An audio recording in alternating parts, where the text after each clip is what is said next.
The following program is a production of Pioneer Public Television.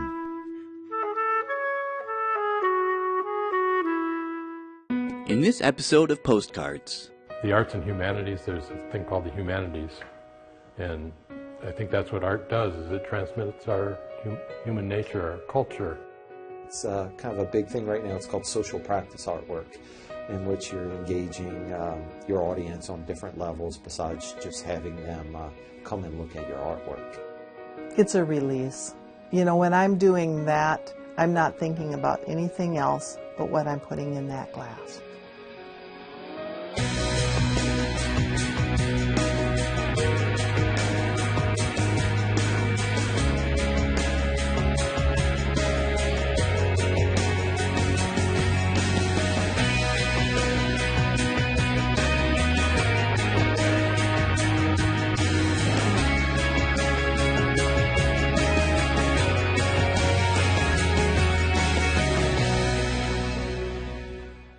This program on Pioneer Public Television is funded by the Minnesota Arts and Cultural Heritage Fund, with money from the vote of the people of Minnesota on November 4, 2008.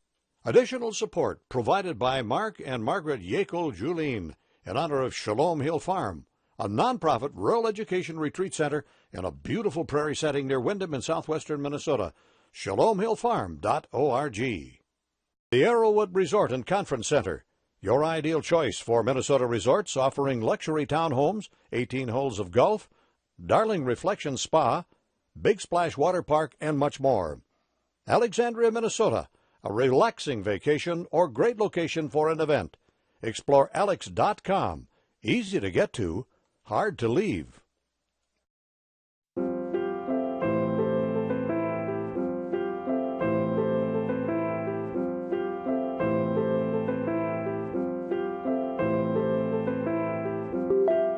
I'm Craig Edwards, and I'm a potter. I've been making pottery for about 44 years, be 45 years in September. I kind of started out in geology, and after I'd done a couple hundred clay samples, that was pretty boring. So I went back to school, and I just took a pottery class, and after that, I knew what I wanted to do. That was it. Recently, I specialize in teaware. I make some pretty good tea bowls for the formal tea ceremony, and then teapots. And there's about 20 different pieces that go along with teaware, from vases to the little jars you put tea in. My first pottery teacher was Japanese. That kind of set it all off there. I was really interested in European stuff too, but I like the Asian aesthetics. In 2003, I got a Jerome grant to go study in Korea, and I wasn't really interested in tea at the time. Really interested in the pots they make, because they're just fantastic. And I noticed that a lot of the better pots were used in tea, and there was a lot of tea going on in it. Obliquely, I it started to make the connection. Lately, I've been working with raku, wood-fired raku. It's strictly tea bowls. Raku tea bowls were originally made for the tea ceremony. I really enjoy making them because the people that use them are real knowledgeable. It's really fulfilling to work with people like that. We have a tea room at the studio here. We don't do the real formal tea ceremony. Tea can be served very formally and very informally. It's just like having coffee. The combination of tea and pottery in the Orient, both are really nice art forms, and the combination of them together is a wonderful way. In the Orient, they try and put nature a little bit more into what they do. In the West, we're more oriented towards machine-made things, and they really try to transmit humanity through the articles that they use. where we will judge things because they're perfectly round. stainless steel and that sort of thing. They will kind of like the idea that things are a little bit imbalanced like nature is. It's a little bit softer. There's a real appreciation for it, a real cultivated appreciation. A few years ago, some of my work started to be recognized in Japan and Korea. And for some reason or other, I have a knack for making a good tea ball. I don't know why. And so I've been going back and being invited and winning awards for tea balls that I've made. And they're in a few museums and things. It's been a great experience.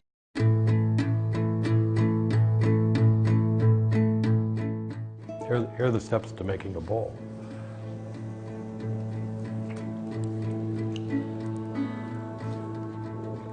First part, you have to measure out.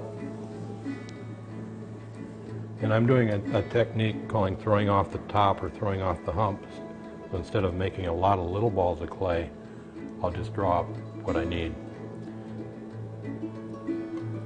And then you open it up. And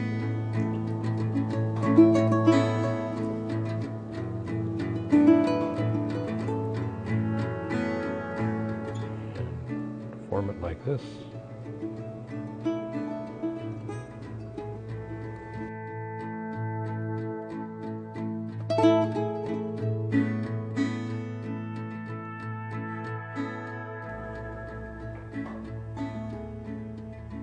Go to get a measurement on it so I can have a little uniformity. I'll compress the bottom with this tool so I don't get S cracks.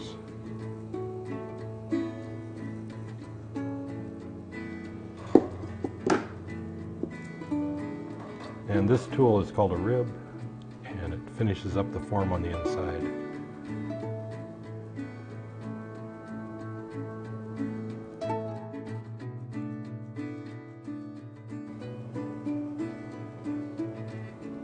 This is a little chamois, makes it nice and smooth on the lip.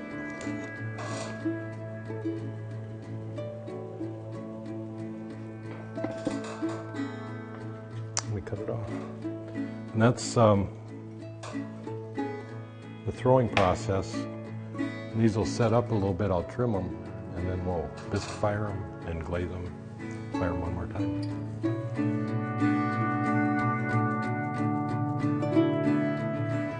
I fire all sorts of different ways. I like wood firing. I like the rhythm of it and the feel of wood and being really involved with it.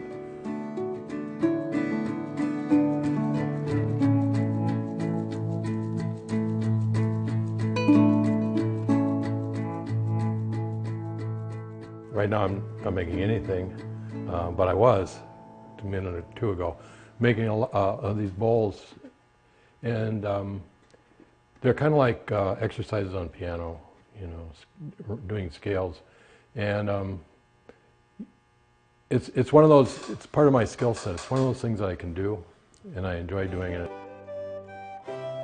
I used to do the Renaissance Festival mugs for them, so we'd produce tens of thousands of beer steins and coffee cups and goblets and things. So we did the mugs for the Minnesota Renaissance Festival for about 30 years, and that was good. It really teaches you how to make stuff. You get very good at what you do, and we quit doing that.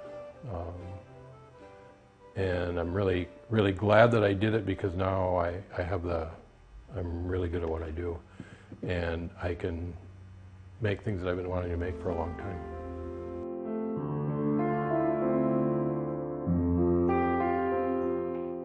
Art is long, it's endless. You can keep exploring avenues.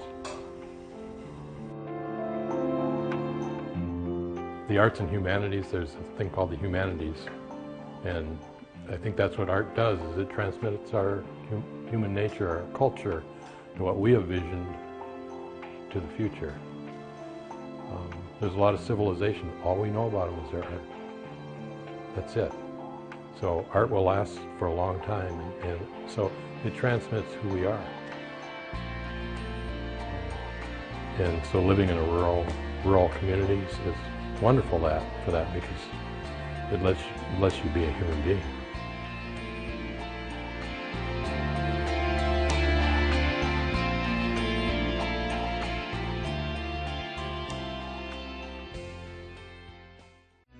Do you use Facebook, Twitter, or other social media? Connect with us to get immediate access to behind-the-scenes videos, previews, and other postcards and Pioneer news.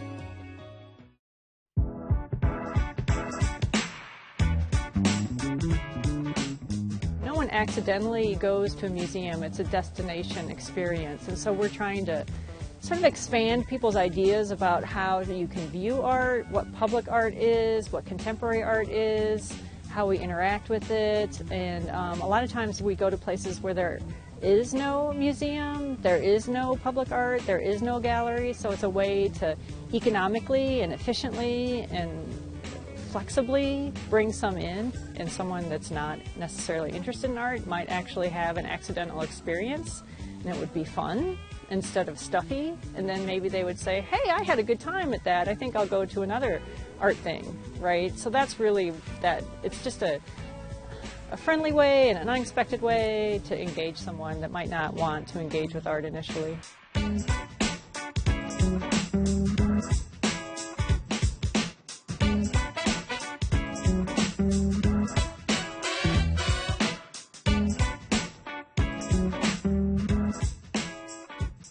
This kind of fulfills our original plan for the museum to kind of find a space of a couple acres of ice and bring the museum out onto it. So the original idea was that, you know, there's always these compounds of people that have their fish houses out. And if we could just build a traveling museum where we could do the same thing using the model of a fish house, we could park it there, we could have an event tent, or we could have a sculpture garden nearby. So with this, we're having actually sort of food as sort of a social participation. We have Michael Ebley is an artist from Morris, Minnesota, and he's displaying his paintings. And the other thing he's going to be doing is sharing a little bit of his cultural identity. He's from Louisiana, and so he's serving gumbo as a way to connect and socially engage with the audience and have a little bit of a cultural exchange. This winter, we were talking to him and we said it would be really nice if we could have some gumbo or jambalaya and have a cookout on the ice.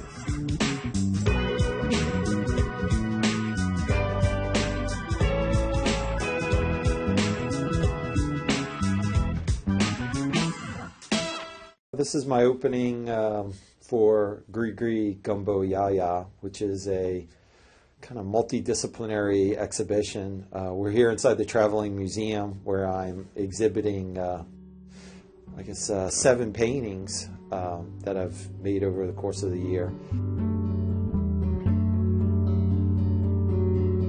My artwork, simply kind of deals with water on a number of different levels. A lot of the work we're looking at is from a series called Striations, in which kind of looking at the meditational impact of water. Looking at water is very meditative, especially when you're dealing with a reflective quality like the sunlight, and how it breaks and fractures and fractions within the water. You get a lot of interesting effects, and you also get a nice mixture of color and palette. And so a lot of these pieces are based off that experience. Another kind of neat aspect is that we're exhibiting this artwork on frozen water, which during the summertime is wet. And right now it's frozen, it kind of becomes this surface. And even the surface of the ice has these beautiful striations in them that kind of reciprocate some of the paintings. The Traveling Museum is really, it's not necessarily an entity, it's really a project, and it's a curatorial project of my husband Andrew and I.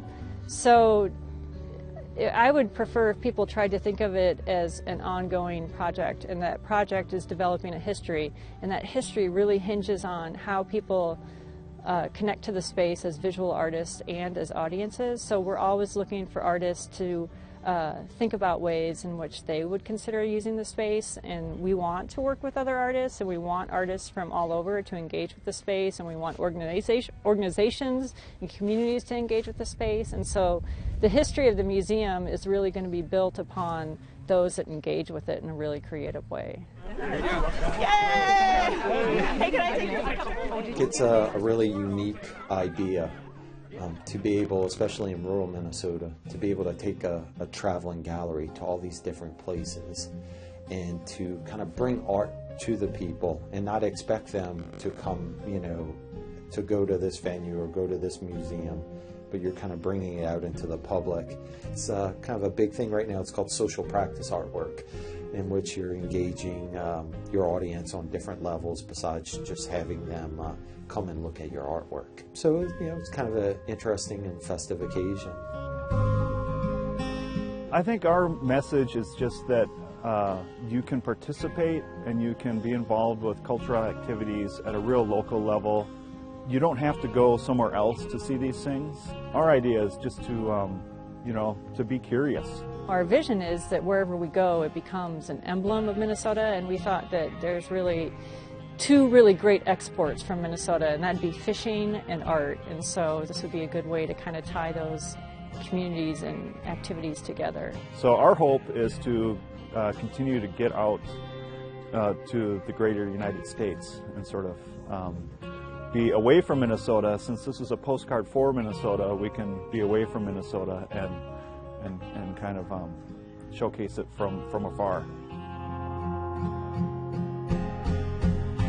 Fundamentally, as facilitators of this project, we really want to give artists access to a unique facility that maybe they can try their hand at public art, maybe try their hand at social engagement, maybe have an opportunity to work with their own work in a different way and try to expand out to a different audience.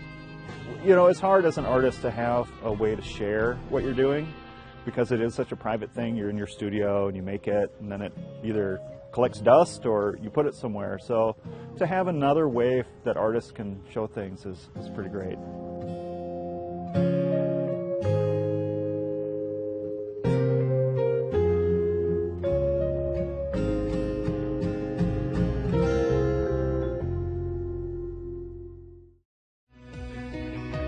Have you missed a show you'd like to see? Pioneer On Demand has all of your favorite productions available to watch online at your convenience, including past episodes of Postcards.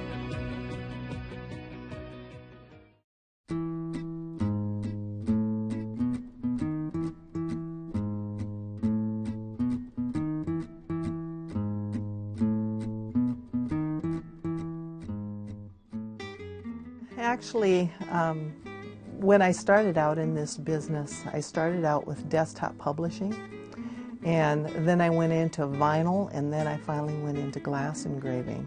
So I have three entities in my business, and glass engraving just kind of grew and took off, and I enjoyed it so much that I guess I would have to call it Signature Glass now is what I would call that part of the business, Signature Glass Engraving.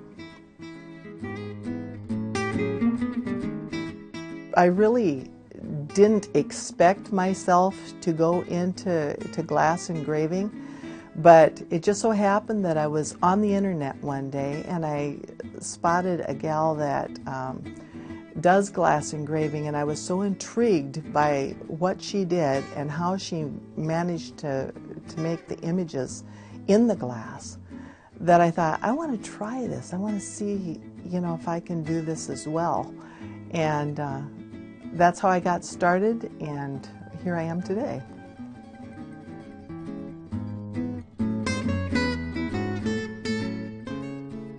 It's very detailed work, and I guess that's what I like the most about it, is because when you're working with glass, you can actually move the glass from one place to another depending on the bits and the burrs that you use and get different effects. And that's an interesting concept to me because glass is a very unforgiving media. Well, I think one of the most interesting things about glass is the fact that It is an unforgiving media, but there's so many different grays that you can create by hand engraving glass. Just by the bits and the burrs that you use the translucent aspect of it to help form your colors. If you leave something unengraved, it's going to be darker. If you engrave something, of course, it's going to be white. And if you use certain stones or if you use certain burrs, then you can get that gray in between the white and the dark. So then you've got three-dimensional images on a clean, clear piece of glass. And that's what intrigues me.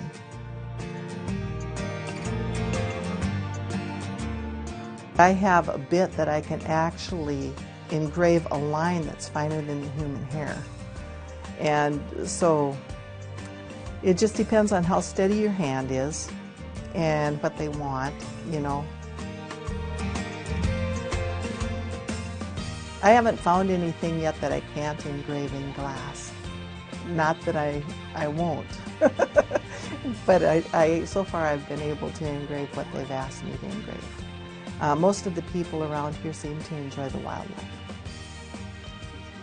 Depending on how detailed it is, some pieces have taken me up to 3 days. Some I can get done in an afternoon. It just depends on how much detail is involved. I suppose my favorite one is I did a picture with an elk on it.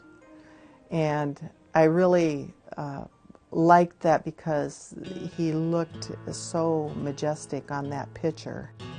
I would have to say the elk was probably my favorite. Because a lot of the glass that I engrave is rounded like a drinking glass, you have to put an image on that with a Sharpie first, because if you don't have an outline of the image on the glass, you can very much lose your perspective very quickly because it's transparent, and when you look at something straight on a glass or on a piece of glass that's rounded, the image sometimes will change its direction on you. So to put the first thing you want to do is put an outline on there so that you've got some perimeters to stay within. Then you just start filling it in and doing the detail work, and you choose the different bits and burrs that's going to give you the depth, the color, the grays, whatever detail you want.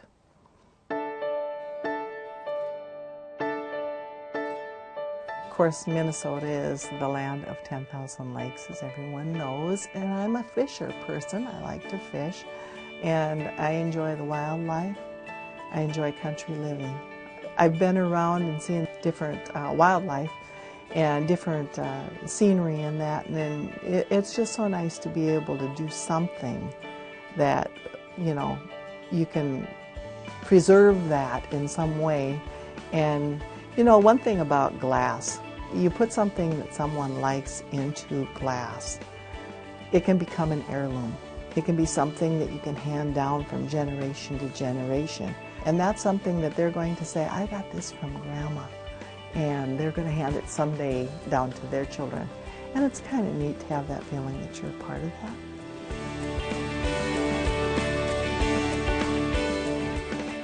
I'm still on the journey. I'd have to say that there are so many things that I still have yet to learn and still discover. It's a release. You know, when I'm doing that, I'm not thinking about anything else but what I'm putting in that glass. And I want people to be pleased with my work.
This program on Pioneer Public Television is funded by the Minnesota Arts and Cultural Heritage Fund, with money from the vote of the people of Minnesota on November 4th, 2008.